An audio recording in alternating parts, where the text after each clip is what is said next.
Well, surprise, surprise. Can you just mute all the other channels except for mine? The sound booth guy is also a preacher. Wonders never cease. Big round of applause for our guys in the sound booth. Our regular guys not here today. We have a 9-year-old advancing besides. That's how we do it here at Glendale Community Church. Everybody's got to pitch in, and it's absolutely awesome. So I want to bring you guys into my world for just a minute because I have not, this isn't my first time doing this. I know some of you are probably shocked to hear that. Matt, you may need to turn my gain down just a little bit too. This is what happens when the sound guy's preaching. He's a very top knob at the top of the channel. So this is how I usually put these things together, and believe it or not, I've done this several times. Matt, it needs to come down even more. It's going to start feeding back. The gain on the top of my channel. There you go. There you go. I started writing this last Sunday, and I was very excited about it because James is one of my favorite books of the Bible, especially the New Testament. And sometimes when you sit down to write this, you kind of got writer's block. You got to read some other sermon notes or something, maybe watch a couple YouTube videos about it. But it just was like flowing off my fingertips. It was like the Holy Spirit was just channeling itself through my body. In an hour, I'd written the entire thing, and it was about 5 pages. And it was so good, I didn't even think about it again until Wednesday.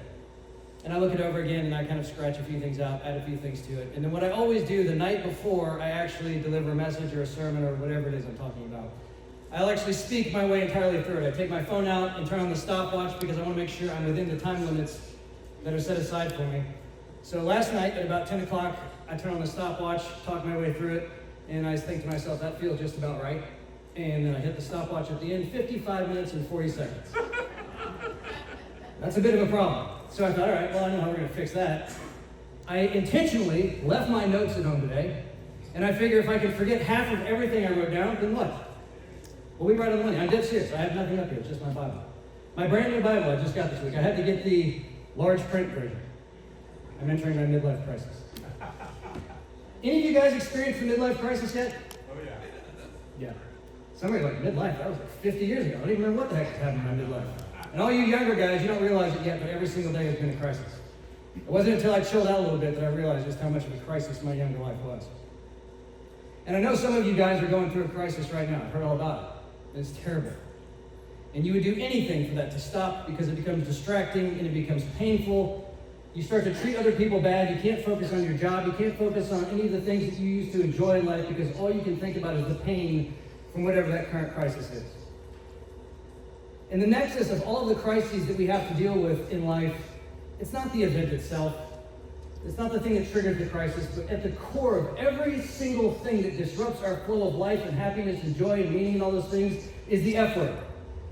Yes, I'm going to keep it G-rated. It's fear.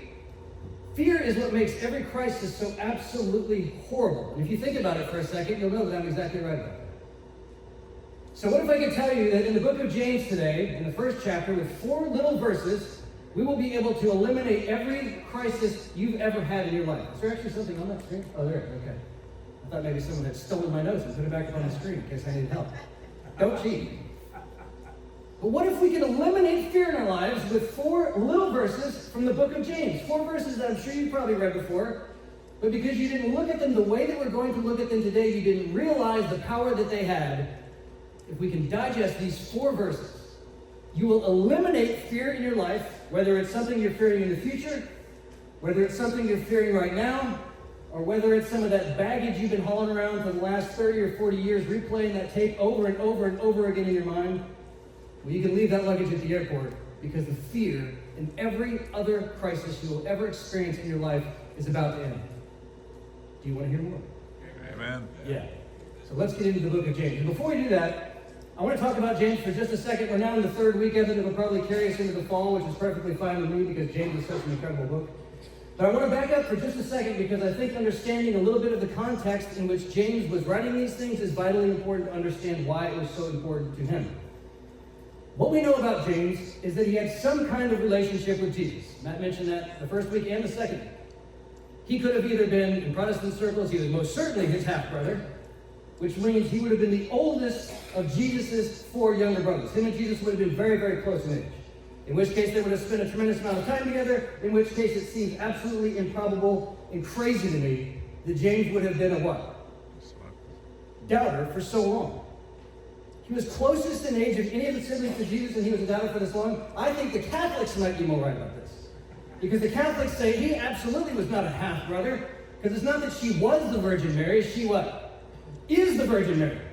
He's a stepbrother, the oldest stepbrother. They had a lot of distance between them. And some people even say he was actually a cousin, because the Greek word used for brother in the New Testament can also mean cousin. But whatever the situation was, the Bible makes it abundantly clear that they had, at the very best, a strained relationship. James wasn't buying it while Jesus was still alive, and neither was the rest of the family. But we also know that they did have some interactions before Jesus was crucified. And none of them were very positive, neither with James nor any of the other brothers. We know that they were mocking him, making fun of him. They almost had him committed as a family, like they had a powwow and said, yeah, he's crazy enough, let's get him committed. Whatever that looks like. We don't know. But we know they had some interactions.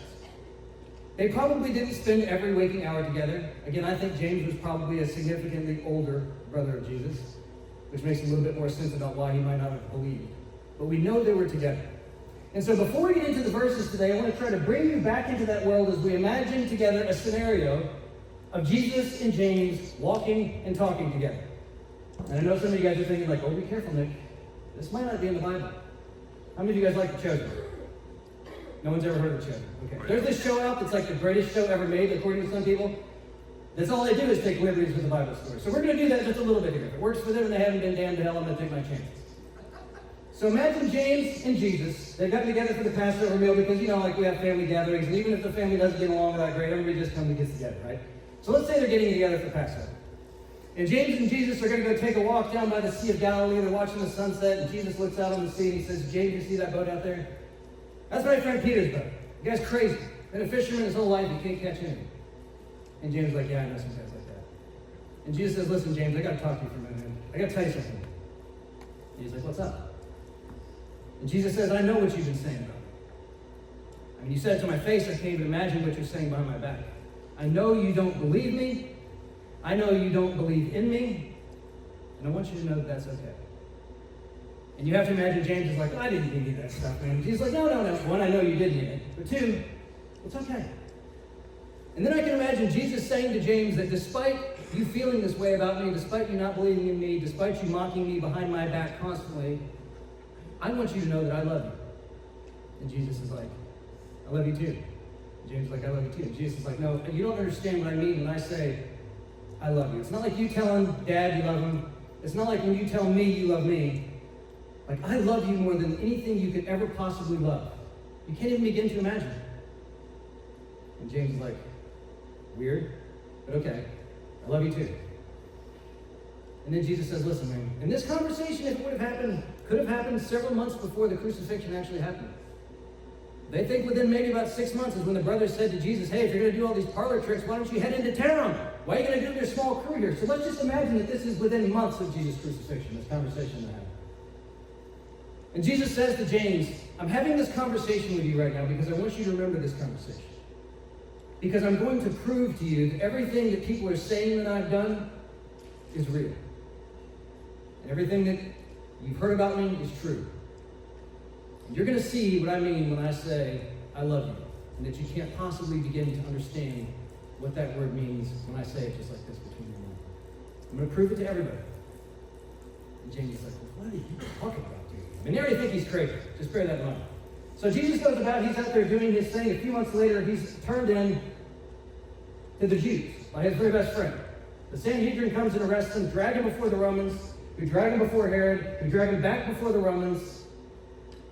And Jesus is whipped, blindfolded, punched, beaten, spit on, mocked, stripped completely naked. Nearly every inch of flesh is whipped from his body. He's dragged out in front of the entirety of Jerusalem completely naked. And Pilate says to these people, well, this is what you want me to do to this guy, right? Do you really want me to go all the way? And the people say, yes. Hang him to the tree. Crucify him. James wasn't there for that, as far as we know. The only guy that was there at the cross was who? Little John. I mean, aside from the other people who crucified the Romans. The only people close to Jesus was John. The family wasn't there other than Mary and John. So I'm imagining that James has probably heard about what has happened to Jesus, if he wasn't there. And despite how weird Jesus was, despite how much he didn't believe these things that Jesus was saying, I have to imagine he was thinking just one thing. Why? Why didn't he just run away? Why didn't he take this show on the road to some backwater somewhere where everybody wasn't trying to kill him? Why didn't he just say the whole thing was a lie? And most of all, despite how bizarre the dude was, why would they do something like that to someone like him? And then we find out that James gets the answer to that question. Paul tells us about it in 1 Corinthians. He has a very Paul-like experience where he runs into his formerly completely dead brother, now completely alive. And wouldn't you have liked to have heard a little bit more of what that story was like? All we really know is they had this encounter. And for some reason in that moment, everything changes for James.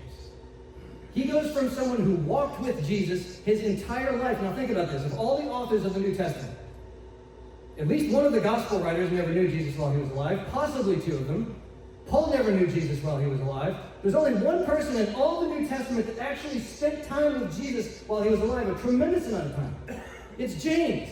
So he goes from this 180 of not believing any of it to becoming the leader of the church in Jerusalem and catapulting Christianity into history. And he will go to his death defending Jesus. Something happened to that man. We just don't know what it was. But you can imagine as James is putting together these 5 books, that's all we have is these 5 books from the one person who knew Jesus better than anybody else, all we've got. And I can imagine after James changes his mind about Jesus, he's thinking to himself, I was literally walking with the Messiah.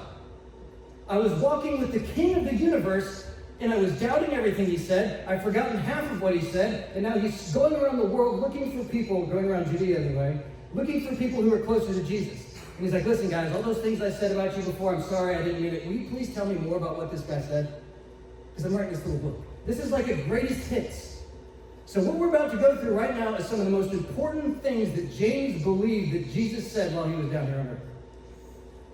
And a lot of it's going to sound just like Jesus because he's quoting Jesus. So we're going to start in the first chapter, 9th verse.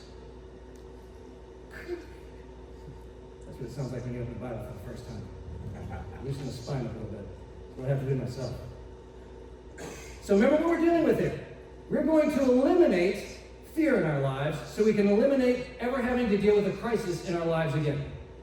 You all heard these verses before. We're going to look at them in an entirely different light today. Verse number 9. Believers in humble circumstances ought to take pride in their high position. Well, that makes a lot of sense, right? We all do that. We all tell people to do that all the time. The world expects us to do that. Is that true? Not at all, not even close. Well, maybe verse number 10 will make a little more sense. But the rich should take pride in their humiliation. What? Rich taking pride in their humiliation? This doesn't make any sense at all. Maybe after the double hyphen we'll have some clarity. Since they will pass away like a wildflower. So let's try to dig down and uncover what James is really saying here, because what he means by what he's saying is exactly what he's saying. He's saying those in humble circumstances, the poor, ought to take pride in having nothing. What he's saying is, if you're going to boast about something, you boast about being at your absolute lowest point in life where you have lost everything, you're embarrassed, and you're humiliated in front of the world. There's nothing you can possibly do to save yourself, and everybody's watching, and everybody's laughing. Because that's the true source of the worst kind of fear that we experience in our lives, isn't it? What's worse than the fear of dying? For some people, it's doing what I'm doing right now. It's the fear of what people are going to think about me if they realize I'm not that good at it, whatever that thing is. Because I act like I'm good at it. What kind of things do we have pride in life? Our house, our job, our status, our money, our position within the church, our position within our social networks, our appearance, our athletic ability. Those are all the things we take pride in life. And James is saying, stop that. Because everything has a lifespan, including you. And what are you going to do when these things that you've always hung your hat on, the identity that you have wrapped your life around, starts to break down and fade? Then what are you going to do? What emotion are you going to feel? And guess what? It's the F word. And he's saying the rich should take pride in their humiliation. It's like, okay, wait a minute. What's going on here? This is what he's saying. Anyone ever heard of social media? I only say that because we have a slightly older demographic here. Facebook, right? Instagram, Snapchat, for all you younger folks. I sometimes call that the liar's club. Because what do we put on social media? Yeah, it's our greatest hits reel, right? We put on the kids achieving at all their sports, our perfect little vacation we took, our kitchen edition, our new car, and we're never like, hey everybody, look how awesome I am, but that's exactly what we're saying when we put that stuff on there, isn't it? That's exactly what we're saying when we put that stuff. And even if we're not putting it on social media, we like passively, aggressively let people know we're successful at whatever that is, we're successful. We all do, every single person does. And James is saying, stop doing that. He's saying, if you gotta put something on social media, why don't you put those divorce papers on there? And get a nice close picture so that everyone can see what it is that you did that made your spouse want to leave you. If you got that note from the hospital that says, yeah, it's cancer in stage 4, put that on there. Let everybody know that you're scared. And if you just absolutely have to put a video on there, when they come to haul your jet skis away and you're running out there and slapping the tow truck driver on the top of his head, screaming checks in the mail and trying to unhook the thing while he's driving off, put that on there. And it's like, are you serious, dude? What are you talking about? He says, yes, I'm serious. I'm serious as a heart attack. And if you have one of those, put that on there too. Why do we want to do that? Why would we do something that insane? Well, James is going to tell us in verse number 11. For the sun rises with scorching heat and withers the plant, its blossom falls and its beauty is destroyed. That's just filler, I think. All right, we know you're poetic, James. That's great. Get down to the meat of it. In the same way, the rich will fade even while they go about their business. Who are these rich he's talking about? Is it the corporate fat cats up on Wall Street? Yes, probably. But who else is rich? You guys remember Jeff Foxworthy? He was kind of big in the mid-90s, early 90s. Awful, but it's kind of a thing for a while. Well, we're going to do that except instead of you might be a redneck, we're going to be you might be rich. If you drove to church today, you might be rich. If you walked to church today, you might be rich. If you got a roof over your head, you go home, even if you don't got walls, you might be rich. If you know where your next meal is coming from, you are most certainly, most definitely rich. Who's he talking to here? He's talking to us, right? We are the rich. We are extremely rich by the world's standards. So don't think to yourself, man, I'm not all about these rich people. Well, you better look yourself in the mirror because that's exactly who Jesus is talking to. And what he's saying is, the problem with being rich is that every single bit of those riches are going to fade. And all the things you wrap your identity around are going to fade, and they're going to fade publicly, and you're going to feel humiliated, and that is probably the number one thing you are fearing over the course of your life. But if instead you say, even if you do have some nice things, I am hopeless, I am helpless, I am sure to disappoint you, I am an absolute, utter, abject failure, what's going to happen? Do most of your friends come around you and go, no, you're not? They say, yes, you are. No, they give you compliments. They give you compliments. But what if I came up here and said, you guys are about to hear the best sermon you've ever heard in your life? I'm the best preacher you've ever heard in your entire life. A lot of you guys are thinking, no, he's not. And if you were honest with me, you'd say, no, you're not. But if I say, guys, this is going to be awful, and I'm nervous, and embarrassed, and I'm scared, a lot of people without me having to say it have even come up and said, it's going to be great, man. It's going to be fun. There's a magic formula here. Do you see it? This is ancient wisdom, truly. Hold yourself out as an utter abject failure, which is what we really are underneath all of our veneer. Stop making your identity all the things that you think make you look successful. This is what James is talking about here, because eventually, even if you ride the rich train for a while, it's going to hit the station. It's going to hit the station and drive off the side of a cliff, and you're going to be screaming out for God. So let's get down to the last verse here. I'm going to leave you guys with an analogy. Blessed is the one who perseveres under trial. All right, we got one more word, the B word. Blessed. And this one always gets me in trouble, but I'm going to say it anyway. I don't know about you guys, but when I look at all the things that I've done over the course of my life, my nice job, my nice office, my nice house, my nice car, my nice gold tie bar, thank you for noticing. I look at all these things and I think, I did all this. I'm a self-made man. Nobody had to give me anything. I figured out what I wanted. I figured out how to get it. I got my hands on it, and I'll take a little bit of satisfaction when people admire that. But when I think like that, when we think like that, it becomes very difficult for us to tell where we end and what? God begins. And I'm always sure every single night before I close my eyes and go to bed, I do what we're all supposed to do as good Christians, and I thank God for all of my B words, the blessings. And how do you think God feels about that? Do you think God goes, you know, you are very, very lucky that you've got all of these things standing between you and me. You're very fortunate, as a matter of fact.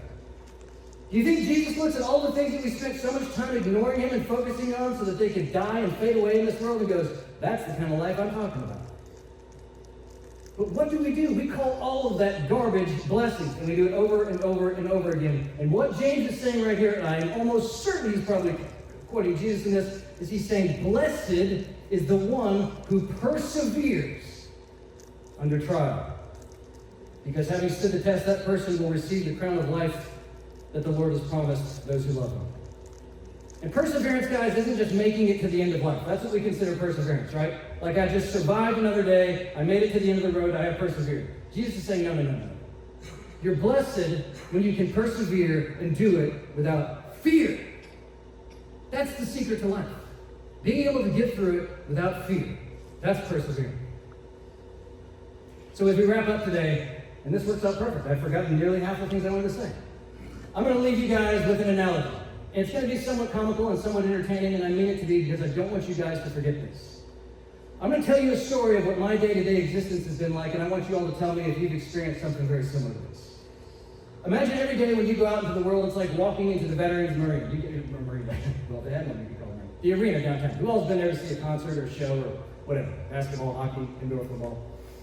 Talk about a weird sport. So imagine you go in there every single day, and when you step into that arena, you're waiting for the crowd to start cheering for you. And if they're not, you need to figure out what you can do to get the crowd fired up and cheering for you. Because we need the applause of man to survive. And I say man being mankind. And so we go into the ring and the crowd's chanting, yes, yes, yes, Nick, Nick, Nick, Nick. And we get up in the ring, and this is like professional wrestling style. Those of you that lived through the 80s and the early 90s, remember professional wrestling? R.I.P. Hulk Hogan, God rest his soul. It was very painful for me. We still got the Rock for a little while. You get up in that ring, and you get there and you stand there in your corner and you look across the ring and there you see your opponent. And that's the thing that you're going to go after. Those are your worldly riches. Let's just build them all into this one nasty, hairy, tall, muscular, veiny opponent. And you look across that thing and you say, you see all these belts behind me? All these things that I've conquered before, all the things that people recognize me for, and why I have worth in this world, well, I'm going to add you to my trophy wall. And he's like, bring it on. And you say, oh, I'm going to own you, whatever that thing is. And this is what drives us on a day-to-day basis. It could be losing weight, it could be gaining weight, it could be making money, it could be selling something, buying something, a new house, an upgrade, a new car, a new boat, whatever it is. This is what motivates us and drives us. And it doesn't I'm speaking from a guy's perspective. Let me get in the woman's perspective for a second. You guys have probably seen the 5 women I live with that are here today. Love you guys. It might be, I'm going to raise a better family than them, right? That's kind of like the thing. When you're in that mom phase, that's kind of what it goes with. And that will be the thing that I'll be recognized for. And so you go, all right, let's go. Let's get it on. And the bell rings, and you go charging across the ring to get that thing, and the crowd is going absolutely wild. And you do one of those deals where you like grab it and swing it to the other ropes, and he bounces off the side, and you do the clothesline, and he goes down on the ground. You guys know what I'm talking about. You've seen wrestling from the 80s. Some of you have. And you're like, I told you I was going to own you, and the crowd is just going absolutely berserk. And then your riches gets up.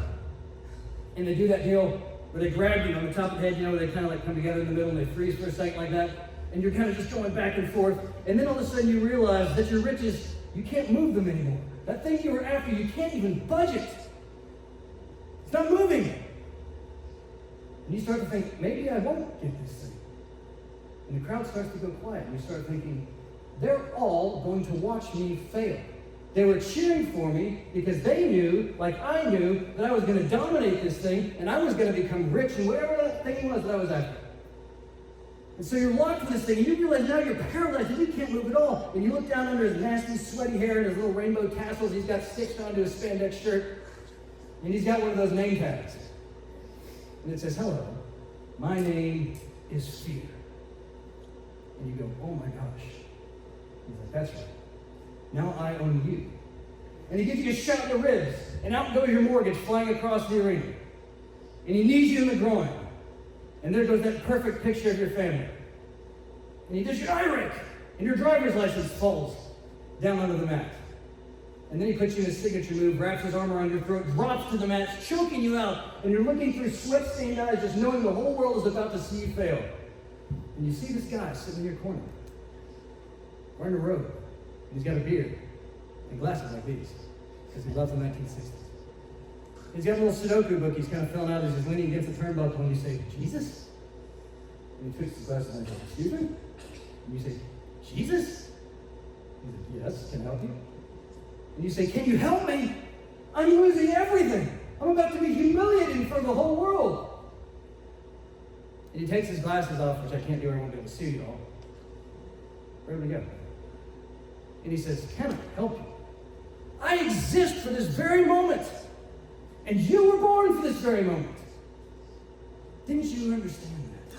All of this time you spent fighting and sacrificing and hurting and taking for you, it's all led up to this moment. And you say, can you help me? And he says, can I help you? He gets in the ring and the crowd now starts chanting, Jesus, Jesus, Jesus. And you're like, what is going on here? I thought these people were about to start laughing at me because I'm losing everything and I'm failing. And you look out into the crowd and you can recognize some of the faces, and you now understand that these are all people who have showed up for the best decision you'll ever make in your life. They wanted a front row seat because they've made this decision that you just made too. And they know what's about to happen, and they know that everything is going to change forever for you, and they want to see it happen. So the crowd's going nuts, and Jesus goes, hush, hush. The lights all go out, spotlight right in the middle of the ring with Jesus standing there. It's pitch dark in there. You can hear a pin drop. And the doors on the side of the arena open and lights kind of come in, and you see four guys come walking in, dragging something. And your fear kind of loosens up on you a little bit, and you pick your head up. And you're like, what is this? What are these guys doing? They get closer to the stage, and you can see it's four guys, and they're hauling the cross. The cross! And the first guy's got a name tag on it that says, hello, my name is James. And the other three guys, their name tag just say, I'm that other brother. That we all forget about, the other three brothers. And Jesus says, all right, boys, that's enough. Just lean that against the stage for right now. Because Nick and I have got a few things we've got to sort out real quick before we get this done. And so Jesus says, hand me that cardboard box, James. He picks it up from under the mat. And Jesus walks over to that mortgage. So when it flew out across the stage, when you got that punch in the gut from your fear, he says, Nick, what do you want more? You can't have both of us. Do you want this, or do you want me? Do you want the house and the price tag that comes along with it? Because there's a big price tag hanging from everything we own. And it's two-sided. One side is the sacrifice and the money that we actually paid for it. The other side, when you flip it over, it says fear. And everything that we own has two sides of that price tag. He says, what's it going to be, Nick? You can't have both of us. And you say, I love that house. You don't know what I had to do to get that house. And he says, you can't have both. You might have another house someday. You just can't want this. You can't love this more than me, because with that comes fear. Or you can have me and the fear goes away. He says, take it. He picks up that driver's license, and you're probably all wondering, Nick, why did you say driver's license? And he says, when was this picture taken? And you say, oh, I don't know, 25 years ago? And he says, isn't this the same one you have on your email signature? On your Facebook profile? And you're like, yeah. He's like, when are you going to let that young man go? When are you going to stop being distracted by it and wishing that yesterday would come back over and over and over again? And you say, but people, I don't want them to see me get old and weak. And he says, guess what? You're going to die. So what's it going to be? Are you going to live in fear of that forever? Or are you going to trust me with your life? And finally, he walks over to that picture of your family that slid across the stage. The one from like 20 years ago all of a sudden that had the whole family together. It was like the best family day of your life. The parents, the grandparents, the cousins, the kids, the grandkids, everyone was in that picture. And he says, some of these people aren't here anymore. And you say, yeah, that's why I keep that picture in. He said, can you let them go? He said, let them go. That's my mom and my dad. Those are my kids. I've raised them. He said, you raised them? Yes, you've done a great job, but I made them. Can't you trust me then? Are you going to live in fear forever? Or are you going to trust me? And so he said, okay, take it. Take it all. Jesus says, boys, give me that cross. And with his infinitely strong arm, picks the thing up over his head, sets it down next to fear and says, remember this? And fear says, yeah, that was that one time I almost won. And Jesus reaches out his arms. Blood starts pouring from his wrists. He clasps his hands in Fear's face. Fear gets up, takes the lighter out of his pocket, flicks it like 10 times because he's not good at using those, lights his own hair on fire, and runs out of the ring. And Jesus says, listen, Nick, he'll be back. He'll be back.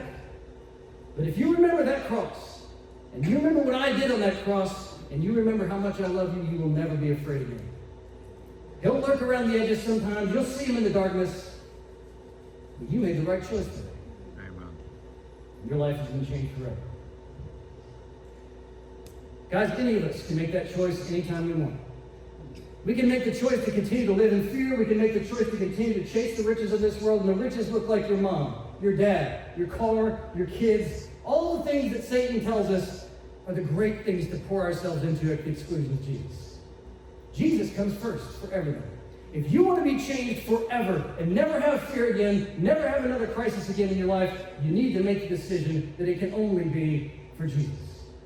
And it may have to be a daily decision for the rest of your life. And that's perfectly fine. But it's a decision that you have to make. You may be asking yourself, look, someone like me being given a gift like that? Yes, you don't have to pay for it. You can't possibly earn it. It's been waiting for you since the day you were born. All wrapped up waiting for you, sitting there in the corner. Don't be like James, where you spend your entire life walking with Jesus, coming to church, going through the motions, but never fully understanding who the man was and how much he loves you. You can change everything forever today by making a simple decision and accepting the gift. I pray that some of you who know it's that time in your life, you've tried everything else, you've done it with the fear, you're done chasing all the garbage of this world, you're ready to make the decision. And that's great. We applaud you. God applauds you. The whole world hates you for making that decision. But the one thing that's going to make your life better forever couldn't be happier. Let's pray. God, we are so thankful that you are so absolutely incredible, and we're so sorry that we are such abject failures at doing what you have created us to do. And we thank you for forgiveness, we thank you for mercy, and we thank you for the gift. And I just ask that you'll help us to recognize that gift is there, and it's always been there, and all we have to do is say yes. I love you, God. I ask you to bless this church. I thank you for all of our visitors and family that came today. It means a lot to me. It means a lot to our church. Just help our little church grow. Amen. So I'm still the sound guy, guys, so I have to run back to the sound booth. If you feel like you need to make a decision right now, today, Matt's going to be standing up here to talk with you guys. And if you're like me, you're like, I'm not going down there in front of all those people. Totally cool. I get it. Sit down with Matt and I sometime. We'll go out to lunch. We know the best restaurants in town. And I can hear my microphone starting to feedback. So I'll break up and start to talk softer. I'm not trying to prevent feedback. You guys can see me in the back row. Thank you guys so much for coming out here. Worship team, take it away. Let's stand, family.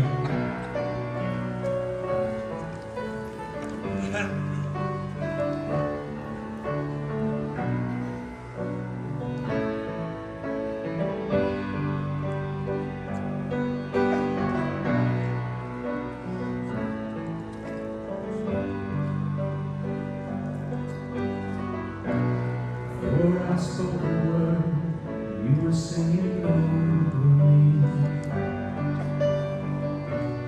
You have been so, so good to me. Before I took a breath, you breathed your life into me. You have been so, so kind to me. Oh, the overwhelming, never-ending, reckless love of God. Oh, it chases me down, fights till I'm found, leaves the 99. I couldn't earn it, I don't deserve it, still you give yourself away. Oh, the overwhelming, never-ending, reckless love of God.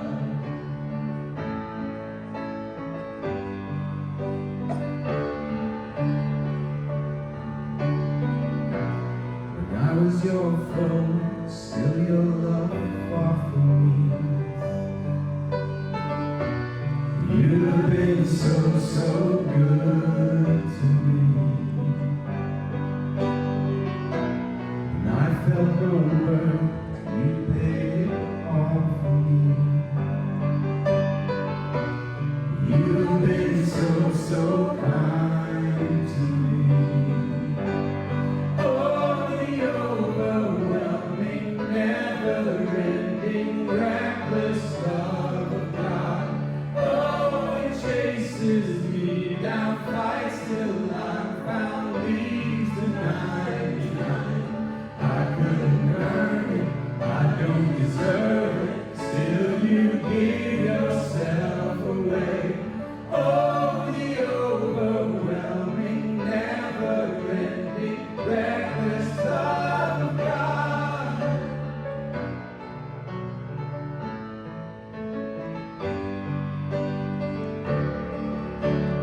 All right, Nick, thank you very much. We appreciate it, yeah. I do have to, with Nick preaching, I do have to apologize to Lois and Barbara here because I didn't have to save my voice during singing, so I sang as loud as I could. So apologize for that, you guys being right in front of me. But don't forget, this coming Wednesday, 6:30, we will have our prayer time, and JJ's going to come and close us in prayer. JJ.